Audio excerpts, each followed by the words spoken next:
A very good evening and welcome to another exciting edition of Big Talk, a program where we highlight political issues concerning Nigeria. And it seems to be getting more events happening in the People's Democratic Party every day, every second, every hour. Just the other day we saw the FCT Minister Nyesom Wike, I saw Stanwell and a few other members saying we're still members of the PDP. In fact, we are calling a NEC meeting, and at the FCT Minister's residence here at Lifecam Abuja, we saw them gather and had that meeting. And also today we've seen the PDP led by Turaki SAN bringing out a memo as to some of the events that we'll be having in a few days. What is really happening with the People's Democratic Party? A party that was in power for 16 years in Nigeria, and a lot of Nigerians used to look up to that political party. In fact, a lot of persons who are in power today, except those who were from the progressive bloc at the time, at the formation of democracy in Nigeria in 1999, have been members of the PDP at one point or the other. Where did we get it wrong in Nigeria, and why are we having this issue that may be leading up to 2027? A lot of analysis on the issue. All right, tonight we will be having a political analyst who will join us as we make sense of the issues around the People's Democratic Party. Let's go for a short break, and when we're back, we'll get straight into our discussion for tonight. My name is Ubong Usoro in Abuja, and I'm saying welcome to the program.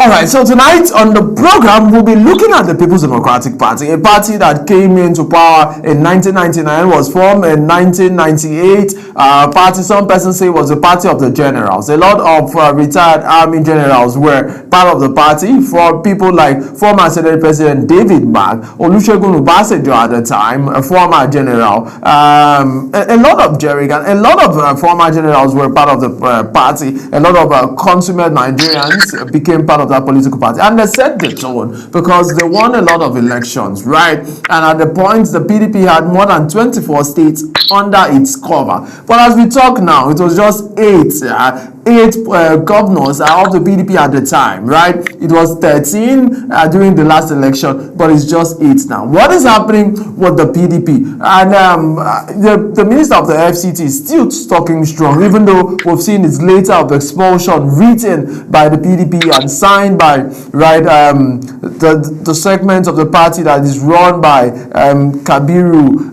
Tanimu, right? SAN. That one that was pushed out by the convention that was done in Ibadan. Governor Seyi Makinde is in support, Bala Muhammad is in support, but some other governors say this is not the way to go. Governor Fintiri of Adamawa State and even the governor of Plateau State have said, no, this is not the way to go. At this moment, we don't know where the governor of Rivers State stands. Is he still a member of the PDP or not? A lot of issues. Tonight on the show, joining us to help make sense of this program is a journalist and also a public affairs analyst, Jimmy Jackson, who's joining us all the way from Cross River as we make sense of the discussion. A very good evening to you, Jimmy.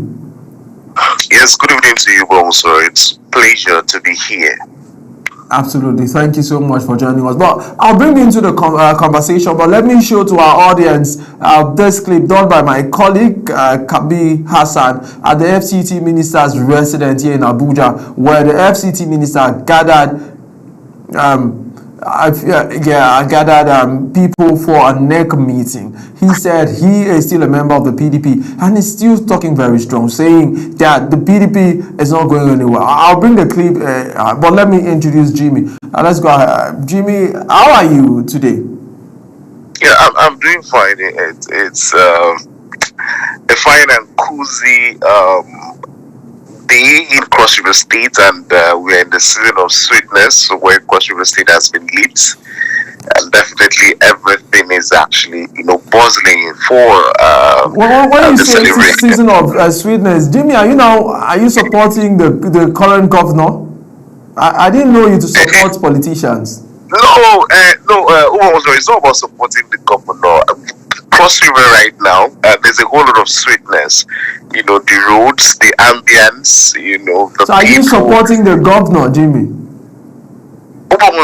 It's let's not go into that. I'm not supporting. I'm just reporting how Cross River State is at the moment. Thank you.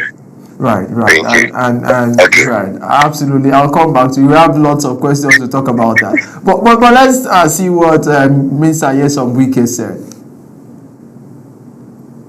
The Fractional Board of Trustees met at the Lifecam residence of the FCT minister, where its chairman, Mao Ohabunwa, outlined a roadmap to restructure the party from the state level up to national leadership. Ohabunwa stated that the faction is already constituting caretaker committees in states affected by internal dispute, ahead of fresh Congress and a national convention expected to produce new officials. He explained that the move is aimed at restoring fairness, strengthening internal party structure, and rebuilding confidence in the PDP's democratic process. Like I said, we're also making meaningful progress in the organizing affected states, including the constitution of credible caretaker committees to prepare the ground for transparent congresses and subsequent convention process.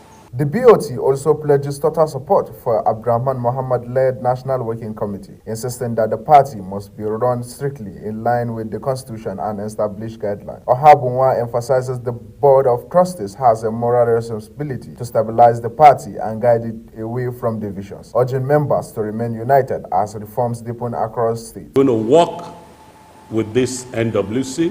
We're going to encourage them. We're going to support them to ensure that the right things are done and that things will be done in line with the law and the guidelines of our great party, PDP. The PDP crisis intensified as rival bloc aligned with Oyo State's Governor Sheyi Makinde held a separate convention in Ibadan, producing its own national chairman. The Wike group is currently in court seeking to nullify that convention. As both factions prepare for parallel activities, the battle for control of the PDP appears far from over. Kabir Hassan, reporting for Global TV News.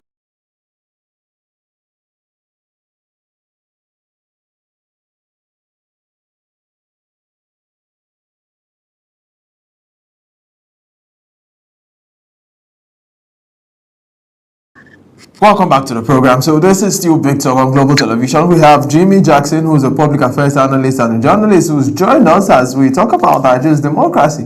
And PDP, they seem to be a party, a house in shambles, right?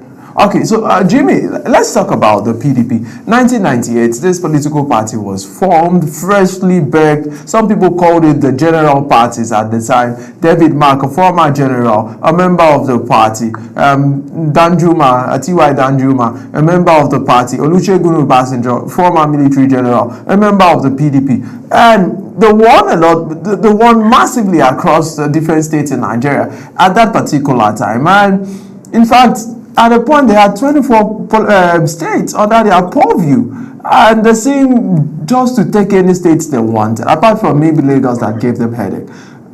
Let's talk about the PDP. What has happened, and what is happening with the PDP at the time? Even the Cross River states where you are now, the PDP was a tradition from 1999 until former Governor Ben Ayade defected, and some persons thought at that time that it was a political suicide. But it seems the PDP has come to stay, and you're just reporting. And I know you could be very apolitical. That's why I really had to ask, are you supporting the governor? Because I know your stand when it comes to politics. But this is now, from what you are reporting, it seems the APC is even doing well in that state. So what happened to the PDP? Let's start from there.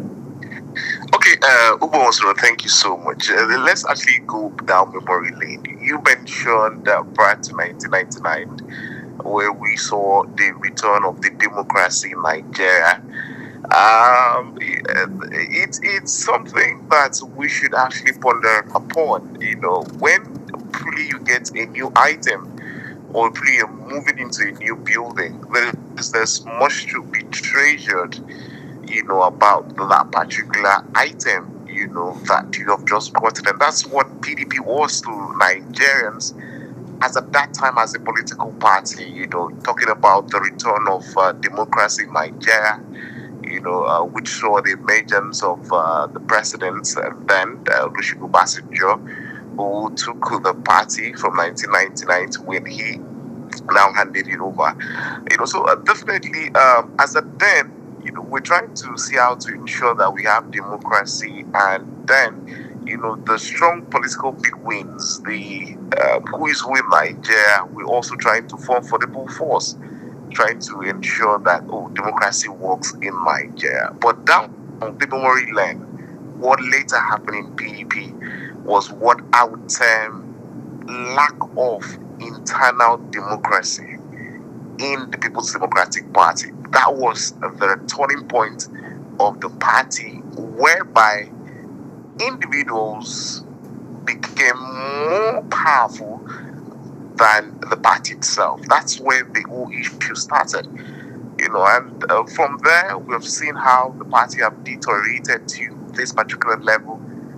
That's even now that they are actually at the opposing side, they have still not been able to hold their own together, to ensure that they can give the APC-led government a very strong opposition. Let's take our minds back to when PDP was in power in the last 16 years. The opposition, they tried as a single party. They could not, try to match, the party that was leading at that time. What did they do? They go into majors, and through those majors, they were able to unseat, the PDP at the time. So now the PDP is facing a very turbulent challenges, and we have seen, from governors trying to see how to, rally around, and at a point, most of them don't have faith in the party after defect. We don't know what are the bases, because if truly, we are looking at trying to stabilize a political structure in Nigeria, one would have thought that instead of defecting to the APC-led, government, they should have at least go to other, emerging parties. We saw Labour Party trying to pull wealth in the last elections. We saw YPP. We saw other parties, and now we are looking at the emergence of ADC. Even in ADC, we're still not sure how formidable they are due to also internal wrangling. So the whole of these crux, for me, especially in PDP, is the fact that they have not been able to stabilize internal democracy. They have not been able to actually preach the ideology of the party, allowing members of their parties to uphold their ideology. What happens? Immediately, the party produces any candidates, and especially at the state level, and the individual wins the governorship election, automatically is the leader of the party, with so much power vested on the leader of the party, especially as governors, so they can do and undo. And that's why most of them are wielding this, unimaginable powers. And we have seen a lot of court cases, but at the end of the day, the parties are the ones suffering, and it's actually not helping democracy, because the strong position we had expected, to see the PDP, who were actually a leading party, now at the opposing end, should have given to the APC-led government.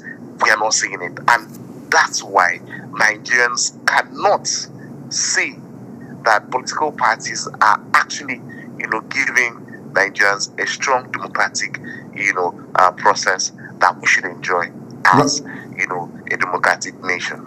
Right. So, all right. So, we'll try to balance conversations. Yeah, we've got some of the things of the other faction of the PDP. We have two factions: Abdurrahman, where Nyesom Wike is there, Ma Ohamuha is there, former talking about Senator Samuel Anyanwu is of that particular branch of the PDP, and maybe some governors like Fintiri have some soft spots for them. Governor Mutfwang of Plateau State, right? And also we have the other faction now, Damagu led, who handed over to Tanimu Kabiru Turaki, SAN, and the other particular faction. But I told you what the Wike faction said at the meeting they had on Sunday. Let me show you some of what have been written by this other particular faction, the faction that recognizes the Ibadan Convention, the faction that Kabiru Tanimu SAN is, to them, the legitimate chairman of the PDP. Let's bring it on the screen now.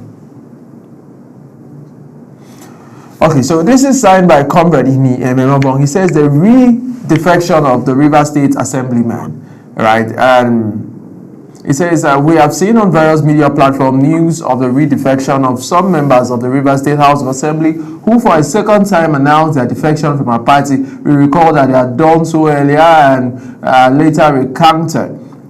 These are people whom the world is aware are doing the bidding of their paymaster and demigod. The members of the River State House of Assembly have, by their actions since assumed office, shown that they are political puppets and a clock in the wheels of democratic progress. They will go down in history as enemies of democracy and those who make mockery of the legislature. So the easiest way to describe the action is a defection from APC to APC. Consequently, the PDP will take legal steps to activate the provision of the Constitution of the Federal Republic of Nigeria 1999 as amended to recover the mandate gained under the banner of a party which those people have now ignobly and preciously switched to another platform. We urge all party members in River State to remain faithful, resolute as efforts are on the way to rebuild the party along the path of inclusiveness, fairness, and equity, signed by Comrade Ini Ememobong. All right, so another thing, we have another item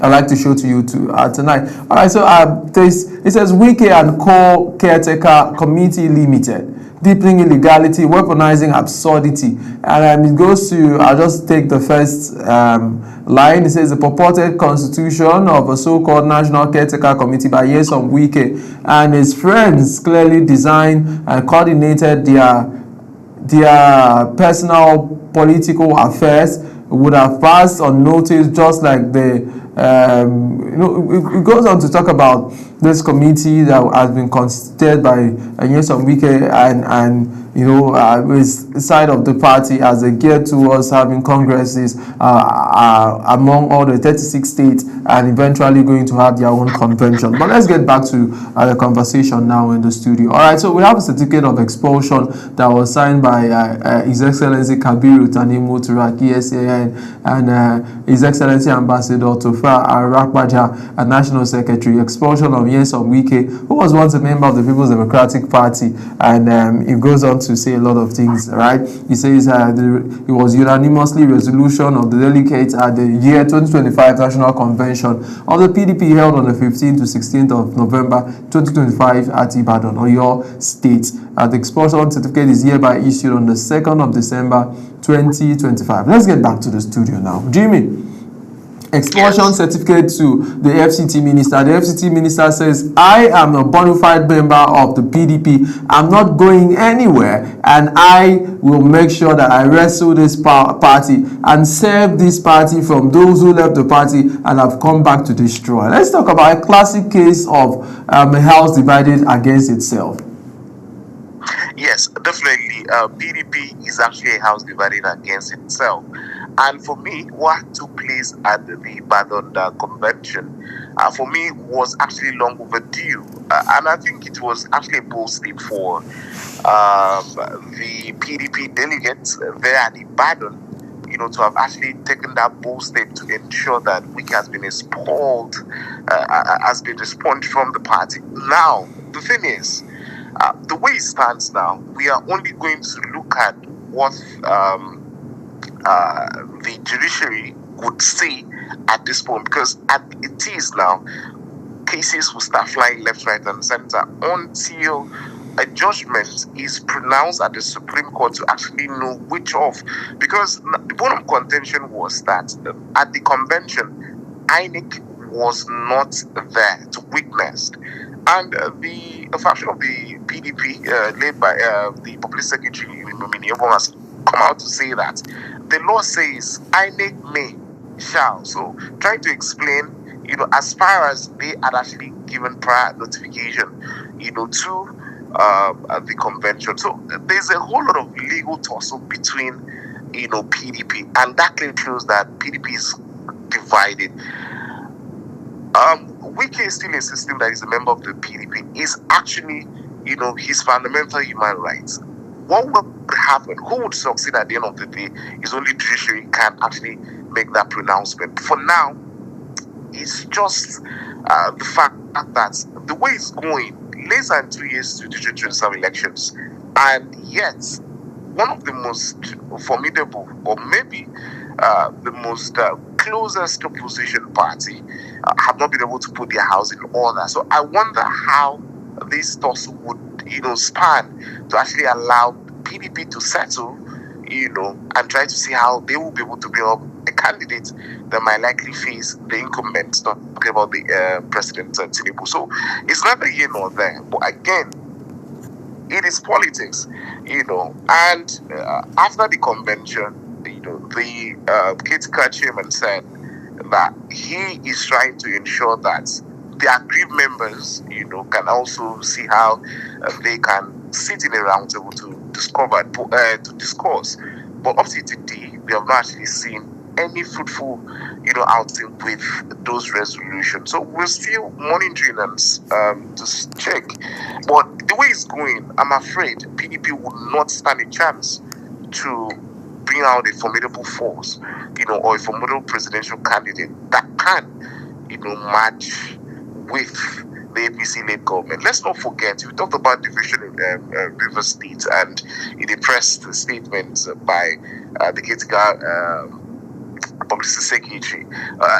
Well, he might want to use that because it's politics, but we have seen in Nigeria a lot of governors who got tickets from PDP defecting to the APC, and nothing has happened. So I think if we would go by that books, I think every governor who was elected in a particular platform should either exit their office when defected, or something must be done, because we have seen this over and over again, and it's actually not healthy for our political structure. It's quite understandable that basis for defection could be unresolved internal party crisis, and we have seen that in PDP.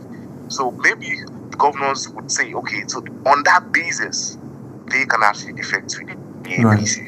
Right. So let's talk about now, where prior to this convention, the 15th and 16th convention that was done at Ibadan, I was in the studio that day, and I had reporters on the ground, and I spoke to as many persons as possible. I spoke to an array of people that particular Saturday morning. But before that convention, prior to that convention, the PDP had set up a reconciliation committee. I remember I covered the 101 NEC meeting. At that time, Sam Ayawo Damagun was still the chairman of the party at the party secretariat. And they came together and said, okay, we are going for a convention in Ibadan. A lot of closure, trying to settle their ranks. They set up a reconciliation committee headed by a former Senate President, Abubakar Saraki, to try to reconcile the party. And leading to the convention, we saw Sam Ayawo saying he did not sign. He was not part of those who signed for the convention and all of that. So the problem had already brewed before they went into the convention at Ibadan. And there's this thought about the fact that, and we saw one of the press conferences where Nyesom Wike said, if you want to hold this convention, come and talk to me. Let us settle it before you go ahead. And you can't deny the fact. All of this analogy, I'm trying to ask a question, because what Nyesom Wike is saying with the clip we played earlier is that we are going to host congresses in the 36 states in Nigeria, plus the FCT. And we are going to throw up parallel PDP structures all across Nigeria. And you know that this is a man that matches words with action, right? Is this not a problem that could have been solved by reconciliation, because we even saw the expulsion letter that was read by I'm going to remember his name, former PDP vice chairman for Southwest, right? That particular letter of expulsion that was Bode George, that was read by Chief Bode George, right?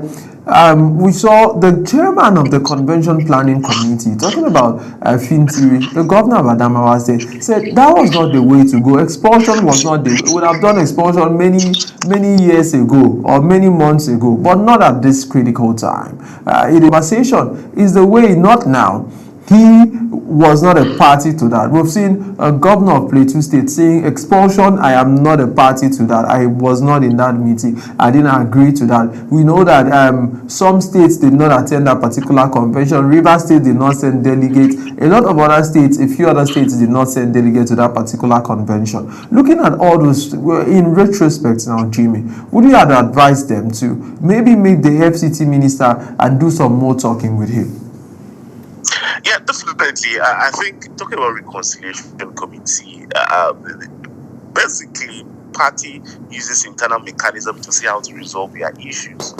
But in a situation where you are also racing against time, trying to stay with the stipulated schedules just to ensure that deeply, because you're not just looking at resolving internal crises in your party, you're also looking at matching or giving the party in power a formidable opposition. So by the time you keep certain things, statutory things that you should have done, just to try to see how to ensure that until reconciliation is made and everybody is smiling at the round table, then you're actually not really trying to see how to move forward. So the thing is, they tried, and I know that they have always been trying. But again, talking about reconciliation. But the person who's heading the reconciliation committee, Saraki, said, this is not the time, let's postpone the convention and settle the differences. But they went ahead with it. Yes, the point is, politics is a game of interest. All the key players, if you watch closely, the major players are former governors. Those are the major players. People who have hold on to power, who understand power dynamics. And all of them, they're not just, trying to get one or two in the party. They're also trying to look at the next implementation ahead of the 2027 elections. So you don't want to be at the receiving end. I don't want to be a pushover in the party. And that's why most times reconciliation moves are always stale. Because if you don't put your foot down, you might actually be thrown under the carpet, And that is why most times you see most of these guys drag. At the end of the day, they're still friends, so they know how to sort themselves out. Now, the issue right now is that we're talking about the party, we're talking about PDP itself, and we are also looking at the next elections. So whether some few persons were aggrieved that the convention still went ahead because of loyalty, because of 2027, we don't know what was promised. The thing is, for those who still believe in the party and party ideologies, feel that whatever needs to be done must be done. Why are some of these guys, sent out of the party? Have you looked at their activities? Have you looked at their statements? Have they tried to ensure that they themselves try to push the party forward? So it's better, there for me. But I think the PDP right now, we can't, because which of the factions are we going to side? Which of them is right? Right. It is only the courts that we're able to decide which of the faction is legitimate, to hold sway, to the leadership and actually control the structure of the party.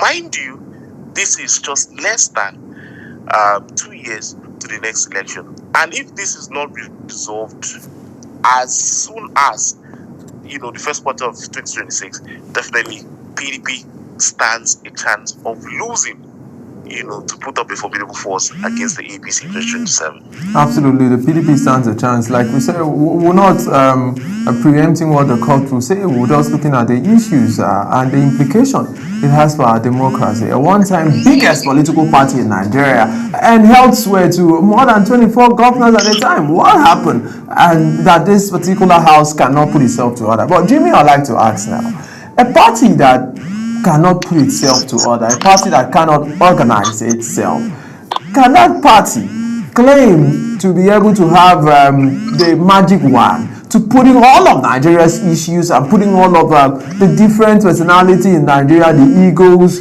the tribe differences, and the sentiment across party, and putting Nigeria together and moving Nigeria forward?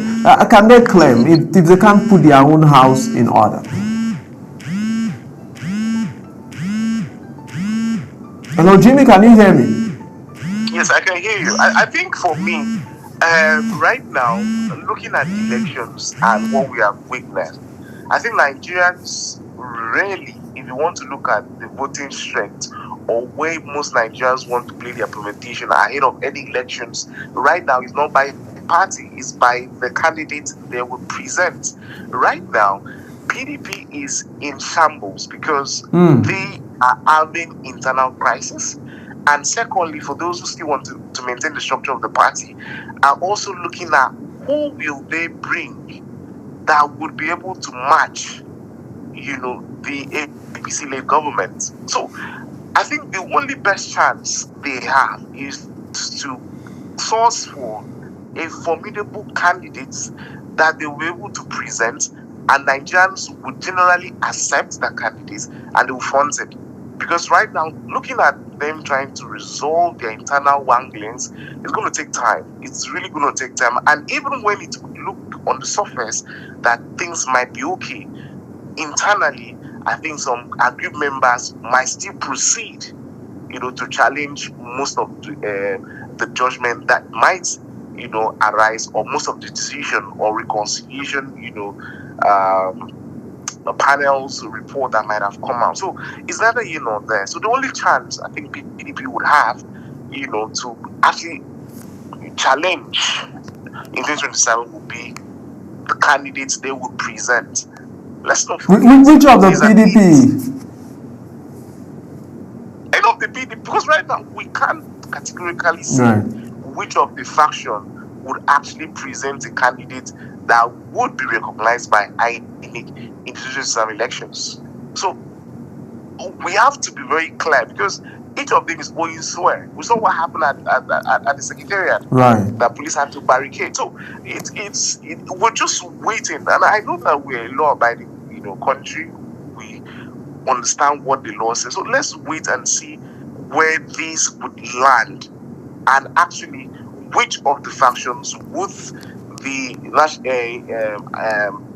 Independent Election Commission recognize for them to front their candidates ahead of the elections. Right. So we've seen this kind of crisis before. We saw it in Zamfara, and the APC were not able to have a governorship candidate in Zamfara because of internal crisis. We saw it also in Rivers State, and the APC were not able to present a governorship aspirant because of internal crisis that was in Rivers State. And the position is clear that these things, at the end of the day, INEC may, just wash their hands off and say, we don't know, let's not be involved in all of this. Go settle your issues, and you are not able to settle it in court or before the electioneering time. We can't include your candidates. We've already done our processes and all of that. And let's go for a short break, Jimmy. When we're back, we're going to be looking at the impact it has on our democracy as one of the shining stars of democracy in Nigeria, in Africa. At least since 1999, we've been consistent, we've been forthcoming with our democracy. We've run election circles, even sitting presidents have won, and the country is coming up as a beacon of hope as far as democratic processes is concerned. Is this a tint on our image as the democratic icon of Africa? We'll talk about this after this break. Let's go for this break.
Very good evening and welcome to another exciting edition of Big Talk. Tonight on the program, as always, it's a pleasure to have you join us here on Global Morning. I am Uyi Alpo. You know how we do it on Social Post Extra, bringing you all the... On the desk this evening, we have very topical issues to discuss. And of course... Welcome to your parliamentary program, The Parliament. Peaceful and joyful home doesn't happen by chance. It is built on... Women can rise beyond traditional boundaries to claim their rightful place as... numerous committee, about more than 12 committees. Face to Face is a program that comes to you once in a week at about this time where we look into issues and discuss them. It gives you the opportunity to... World leaders in United Welcome Nigeria. to Entertainment Circle. And trust me, today you're about to get entertained. Hello everyone and welcome to the program Talk Sports here on Global Television. Talk Zone is that platform where we bring young and talented artists. Stay tuned, stay inspired, stay with Global Television on DSTV Channel 365, on Star Times Channel 276.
Good evening, welcome. If you're just joining us, this is Big Talk, a program where we highlight political issues concerning Nigeria. Tonight on the program, we'll have Jimmy Jackson, who's a political affairs analyst, joining us as we talk about PDP crisis and its implication for Nigerian democracy. Jimmy, let's talk about the implication for our democracy. What does this mean for Africa's largest economy, African country with the largest number of young people, the African country with the largest number of voting population? What does this mean for us as the giants of the continent, as we used to say? Well, I think it's not operating well for us as a country, as a people. And considering the fact that what we are witnessing in some Hello, Jimmy, can you hear me? Retrospect. Right, go ahead. Yes, I can hear you. Can you hear me? Go ahead. Yes, I said it's not operating well for us. Considering the fact recently in some West and Central African countries should really allow us to sit down and have a retrospect of how we are actually practicing democracy in the country. Because again, we, the biggest economies in Africa, and we have actually been playing that big brotherly role, in Africa. And if we can't get it right democratically, then I think it actually not spelling well for us, because this crisis might actually spill to something that we can actually control. How did we get here? If we look at the issues, especially in our different political parties, not just the PDP, is not allowing fair play to take its course. PDP started with zoning. What happened to zoning? What is making the laws, the constitution, the bylaws of the party not to be binding on members of the party? The answer is simple. People just go into political parties without understanding the true ideology, abiding by it, and trying to defend and protect. That's why defection is easy. It was the same person that was in PDP would now move to APC, and in 1 second changes mouth, changes tongue, changes everything. Like, you just wonder, was this person that was in PDP, which we talked about the umbrella, and now he's in the APC, and it seems like the umbrella is not even good for anything. So these are things that the political party itself, going forward, should actually sit down and try to see how to, make amends, and try to say, from now, going forward, we are going to correct this, we are going to do this. We thought, prior to 2020 elections, that Labour Party would be able to stamp their feet, maintain whatever they have been able to build, and move from there. But right now, for me, like I said much earlier, I think a few months ago when I appeared on this program, that I doubt any political party that will be able to challenge APC as of now in the 2027 elections, because the options are really slim. So the impact is that it's not actually allowing us to have a democracy where you can have opposition only, the incumbents on major issues, policies, trying to ensure that they put them on their toes for Nigerians to enjoy the dividends of democracy. Right. So let's look at an idea now. The idea of running a unity government, a government where we have members of different political parties come together to form a government. Maybe we've seen Nyesom Wike claims to be a member of the PDP, right? But he is serving in an APC government, and he said he wrote to his ward, he wrote to his state chairman, he wrote to the chairman of the party for the South Zone, and they all gave him clearance to go ahead and serve in the APC government. When we talk about the implication it has for Nigeria, let's talk about political people coming from different political parties to, like you said, a major, maybe a coalition is what is needed to fight the APC. Is that what you see? It's going to be very difficult, talking about having a major to fight the APC, and talking about running a unitary government. It's going to be very difficult, because what would be, you talked about federal character, what would be the basis for selection? Who should go for what? Who should be this? Who should be that? So basically that option for me literally is not going to work, because we still need to ensure that people go back to their wards, people go back to the people, talk to people, canvass, tell the people what they're going to do. And for me, Wike, as a member of the PDP, as he claims, working for the APC government, I think he is serving the nation. Yes, it's the APC-led government, but he is, not just working for the APC, he's serving Nigeria. So anybody from any political party, I believe strongly, my own belief, can actually, decide to actually work as far as it is for the benefit of Nigerians. But the issue of trying to run one-party system in Nigeria, definitely, it's a disaster in waiting. Right, so let's even talk about, because our time is fast spent, let's talk about the one-party system narrative. Do you think that it's possible for Nigeria to run a one-party system? Do you really think that for a party now, the INEC says about 100 and something political parties are waiting to be registered? We have 18 political parties at the time. Is it true that with all of these associations wanting to be registered as political parties and the 18 that we have already, that Nigeria can successfully run a one-party system? It's like I said, I think talking about running a one-party system is a disaster waiting to happen. Because it's not going to be possible. Like, how is it possible? Right. You're talking about, I'm a member, let's just assume, I'm a member of a particular party. I've been there in that party for many years, and all of a sudden, maybe in my ward or my local government, they say it's just one party. And maybe the one party we're talking about, people that are coming to join the party have maybe upper hands or have co-fathers that would choose them over me. You think I'll be happy? The answer is no. So I think we should allow Nigerians, to choose their political party, try to canvass. But I feel the only way, we can have a very strong opposition is for each of the political parties to start from their wards. From their wards, get to, different units, get to local governments, from local government, try to see how to pull their weight in states before looking at national. Because that's what happened in Lagos State prior to 1999. And until they were able to use that strength to break in, and now they're currently leading Nigeria. So I think we can have a way around it. All what we need is politicians and political structures that are based on principle and ideology, and not just that as a written document or a law-binding political structures, but for members to ensure that if you're choosing to be a member of a political party, you must stick. And it's not something that we can do overnight. It's going to take maybe the next 8 years, more than that, to achieve that. But we can start from somewhere.